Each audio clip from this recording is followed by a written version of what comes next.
आगे बढ़ते हैं। रूस किसी भी वक्त यूक्रेन पर हमला कर सकता है। ऐसा हुआ तो अमेरिका भरपूर रद्द-ए-अमल देगा।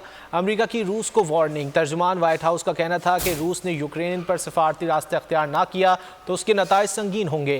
किसी भी हमले की सूरत में कोई ऑप्शन नहीं छोड़ेंगे। सेक्रेटरी स्टेट एंटोनी ब्लिंकन तनाव को कम करने के लिए जुमे को जेनेवा में रूसी हममनसब सरगई लारोव से बातचीत करेंगे।